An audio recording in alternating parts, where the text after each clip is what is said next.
My stunning, long-legged nemesis, the ultimate ice queen, has suddenly undergone a complete personality transplant. She's dead set on visiting me in the middle of the night now that I have amnesia. All because I got into a minor fender bender. Even though the doctor said I'm perfectly fine, I had a sudden stroke of genius and decided to fake amnesia, just to mess with her a little. Plus, it's the perfect way to dodge the corporate marriage my family is forcing on me. But I never expected this. My rival of 20 years, the woman I've been at war with since childhood, the IC CEO of Lu Global, Serafina Lu, was actually the first one to burst into my hospital room. With bloodshot eyes, she grabbed my hand, then pulled me into a tight embrace, sobbing, "Darling, you're finally awake." Watching her incredibly heartfelt performance, she was practically radiating maternal warmth and devotion. I get it, this woman wants to take advantage of my brain damage, doesn't she? She wants to swindle me out of my family fortune. Fine, I'll play along.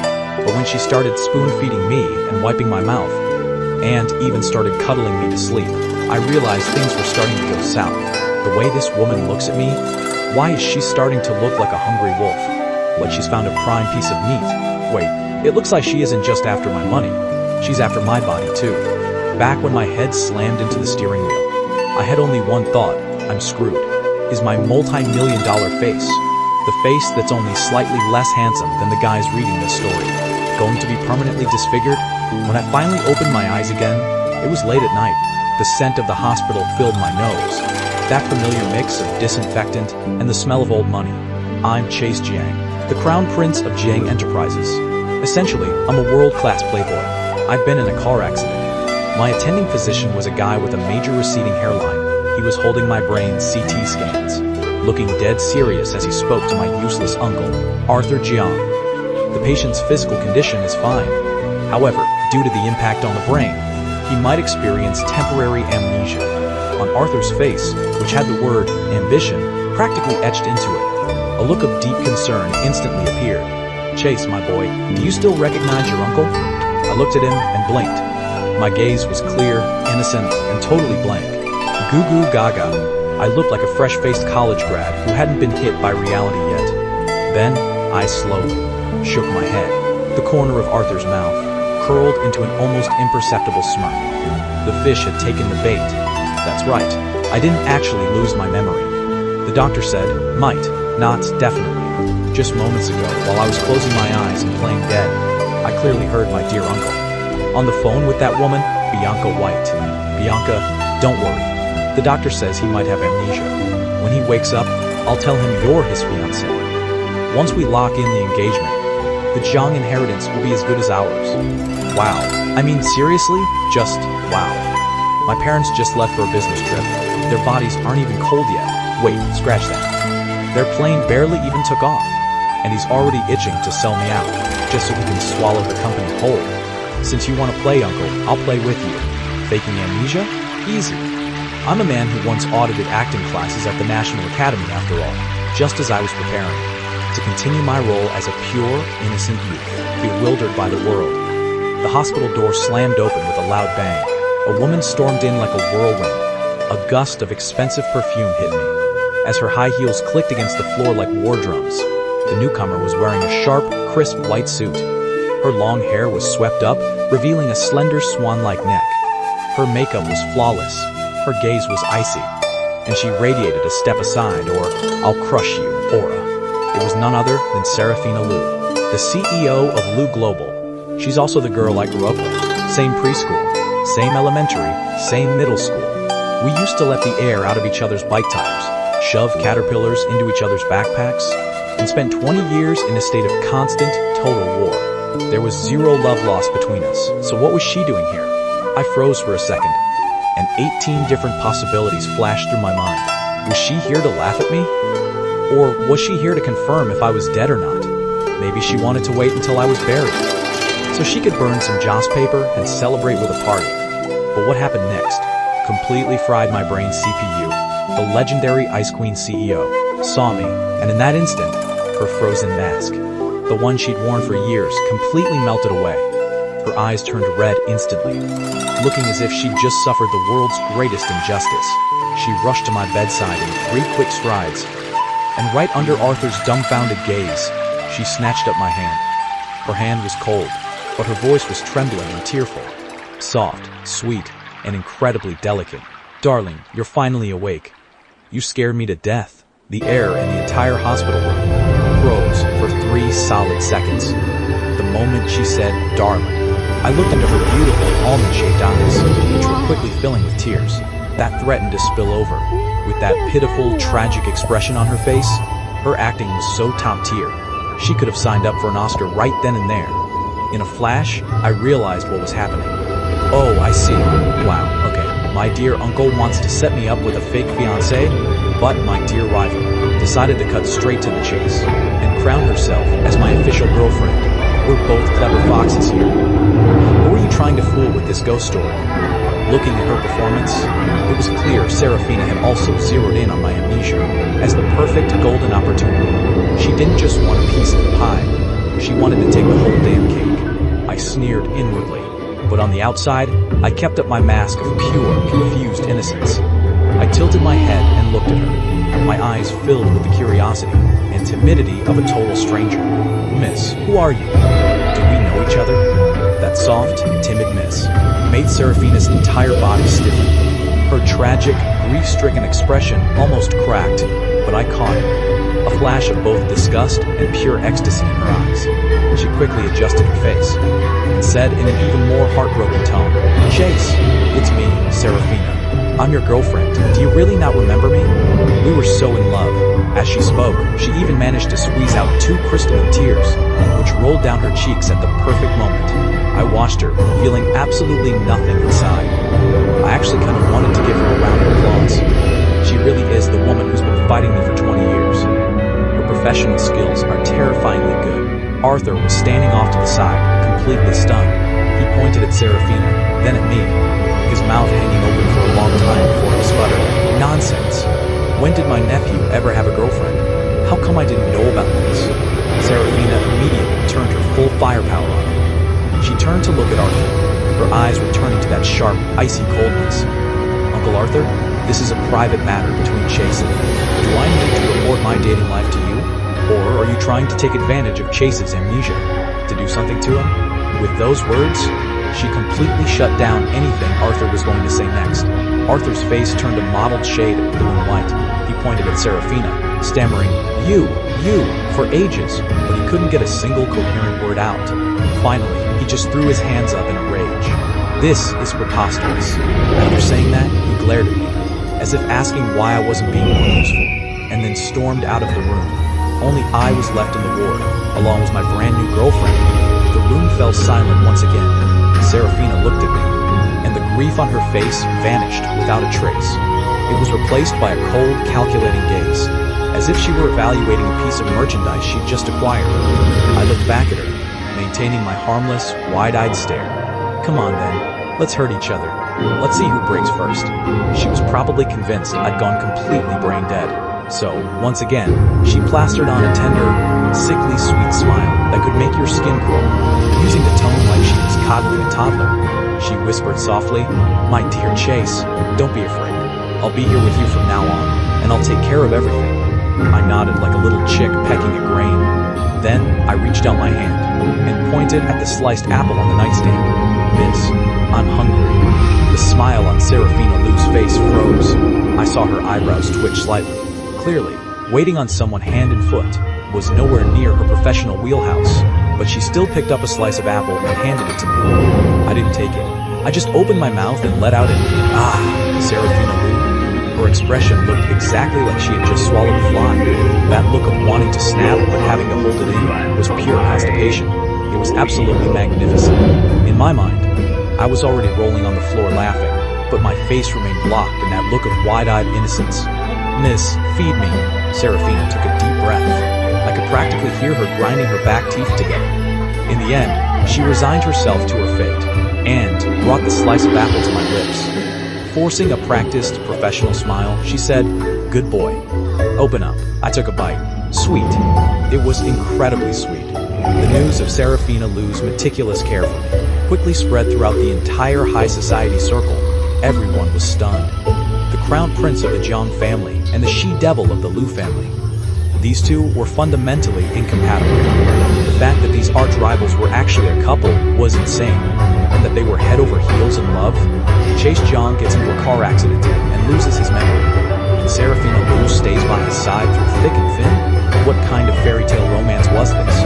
My best friend and ultimate wingman, Luke Vance, was the first to charge into the hospital. He was carrying a basket of fruit as he burst into the room like a whirlwind.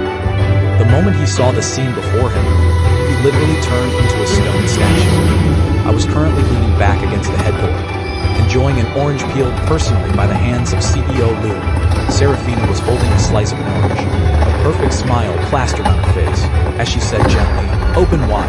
I opened my mouth and ate it. Then, in a voice so sweet it was nauseating, I said, "Thank you, Ms. Serafina." The fruit basket in Luke's hand hit the floor with a loud thud. Apples and bananas rolled all over the place. His jaw dropped so low you could have fit an egg in his mouth. His eyes were bulging like copper bells, with a look of pure seismic shock in his pupils. "Holy shit!"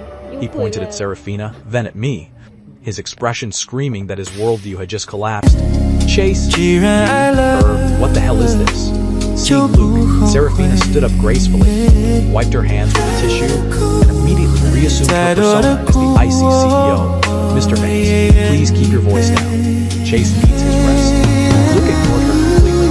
He lunged to my bedside in a single stride and grabbed my shoulders, shaking me violently. "Chase, wake up. Did someone put a hex on you?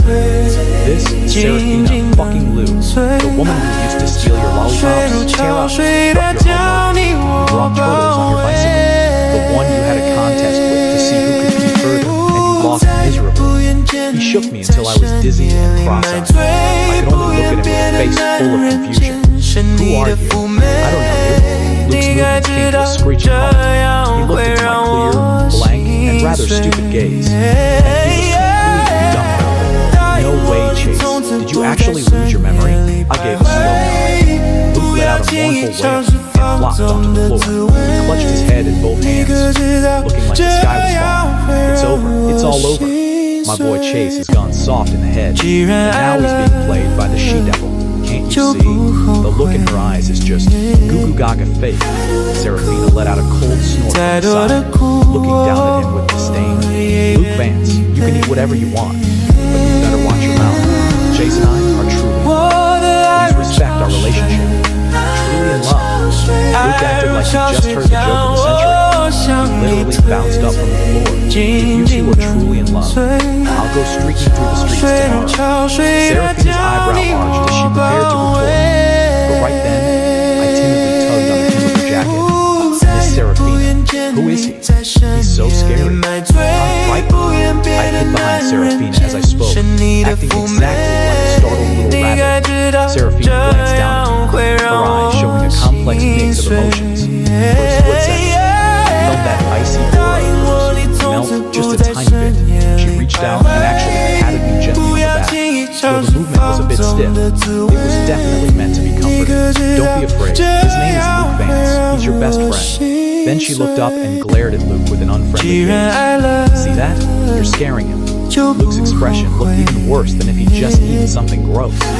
I stayed hidden behind Serafina, peeking half my head out, to look at Luke with my most innocent eyes.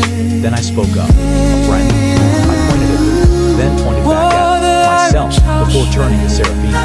I asked with a face full of curiosity, "Miss Serafina, if he's my best friend, then he must know everything about our past, right?" Serafina's body visibly stiffened for a moment. Luke froze as well. I continued my performance, my eyes sparkling with a thirst for knowledge. "I remember you telling me that the first time we met was on a rainy day. You didn't have an umbrella, so I gave you mine and ran home in the pouring rain, right?" This was the romantic meeting story Serafina had made up for me the day before. It was full of holes, and so cringeworthy, I could have burrowed a hole into the floor with my toes. Serafina bit the bullet and nodded. Right, exactly. That's how it happened. I immediately turned to Luke and asked with an expectant face, "You're Luke, right? Were you there at the time? I remember you laughed at me for being stupid, saying I was risking my life just to chase a girl. Luke's brain had clearly short-circuited. His mouth hung open as he looked at me and then at Serafina. His eyes full of the confusion. Who am I? Where am I? What the hell are you talking about? Serafina, standing to the side, shot Luke. A subtle warning look. The meaning in that gaze was crystal clear. If you dare blow my cover, you're dead. Luke was a smart guy. He was a playboy, but he wasn't an idiot. He looked at my innocent face, and Serafina's murderous eyes, and he instantly realized something was up. And it was definitely something big. My bro was definitely being set up. He took a deep breath, forcing a smile on his face to look more like he was crying. Right. That's exactly what happened. Oh, right, Jay. I even took photos on YouTube. Gosh, look at my memory. I nodded with satisfaction. He was a quick learner. Then, I threw out my next question. And I also remember Miss Serafina saying that, to woo her, I stood under her door building and played the guitar, singing love songs all night long. And in the end, I was chased away by the security guard with a stick. Weren't you acting as my lookout back then? The smile on Luke's face froze completely. Cold sweat started beads on his forehead. Playing guitar and singing love songs? Chased John? The guy who couldn't carry a tune if his life depended on it? Chased away by a security guard? This was more far-fetched than horrible. Serafina, standing nearby, had already begun to slice him up with her eyes. Luke's survival instinct went into overdrive. He slapped his thigh hard. Right, exactly, that's it. I was right there next to you, holding the spotlight. It was so moving, so heart-wrenching. It was world-shaking. Even the security guard was moved to tears by it. He said he only wanted to invite you in for a cup of tea. He looked like he wanted to gag just saying. I watched the two of them, one digging a hole like a maniac, and the other filling it back up with tears in her eyes. I almost burst out laughing. I had to spice things up a bit more. I grabbed Serafina's hand with a look of deep gratitude. I looked at her with pure affection. Serafina, you're so good to me. I can't believe you're willing to revisit. Such embarrassing memories just for my sake. Serafina's face went from white to red, and then to a lovely shade of green. I pressed on. I turned to Luke and said, Luke, thank you. Once I'm better, I'll definitely take a bullet for you too. Luke waved his hands frantically. No, bro, please don't. Just focus on getting better. The company, your girlfriend is more important. The way he looked at Serafina was full of pure awe and pity. It was as if he was saying, Godspeed, brother, take care. After a soul-crushed Luke finally left, it was just the two of us in the room again. Serafina let out a long, weary sigh. Her whole body finally relaxed.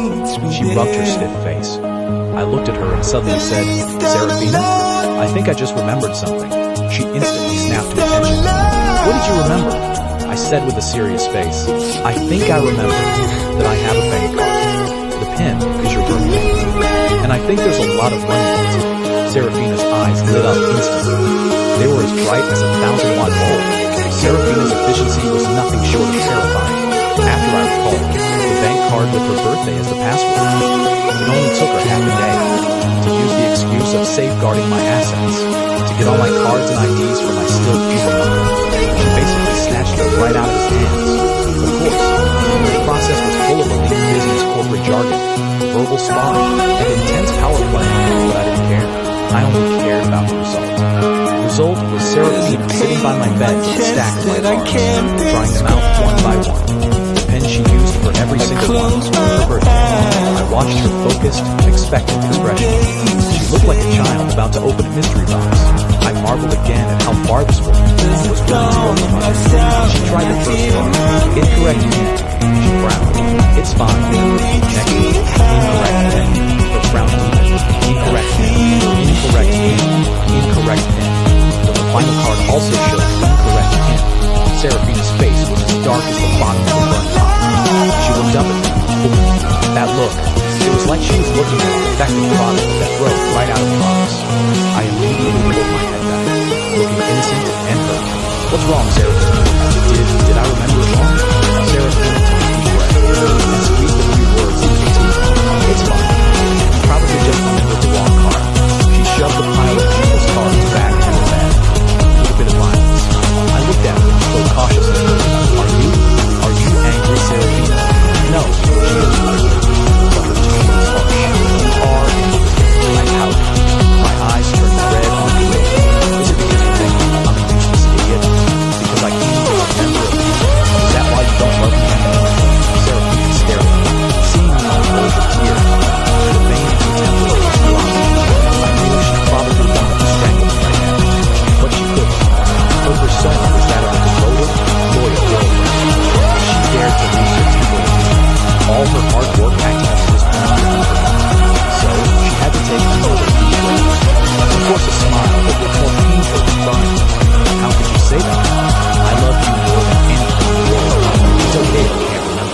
How about you let me manage all your money from now on, okay? There it was. The fox's tail was finally showing. I sneered internally, but on the outside, I broke into a smile through my tears. I nodded vigorously. Okay, I'll let you handle all my money. Everything I have is yours. A genuine sliver of a smile finally appeared on Serafina's face. To pacify her amnesiac idiot boyfriend, and to secure her future meal ticket, she decided to discharge me from the hospital and take me back to her apartment to live with her. She called it making it easier to take care of me. Naturally, I was all for it. Isn't this just the lamb walking into the lion's den? Or rather, the wolf walking into the lamb's den? Serafina's apartment was a top-tier penthouse in the city center. The decor matched her personality perfectly, minimalist and cold, black, white, and gray, not a single unnecessary splash of color. It was so clean it looked like a showroom. She settled me into the guest room, tossed a pair of pajamas at me, and went off to handle her work. After I showered and changed, I felt a bit bored, so I padded along barefoot and wandered over to her study door. The door wasn't fully closed. There was a small crack. I saw Serafina sitting at her desk, wearing blue light glasses, completely focused on her computer screen. The screen was covered in dense data and stock charts. This was her true self, focused, calm, like a queen commanding a battlefield. It was a much better look than when she was putting on an act in front of me. As I was watching her, entranced, the phone on her desk rang. She picked it up and put it on speaker. It was the voice of her best friend on the other end, sounding loud and rowdy. Sarah, did you really bring that idiot Chase home with you?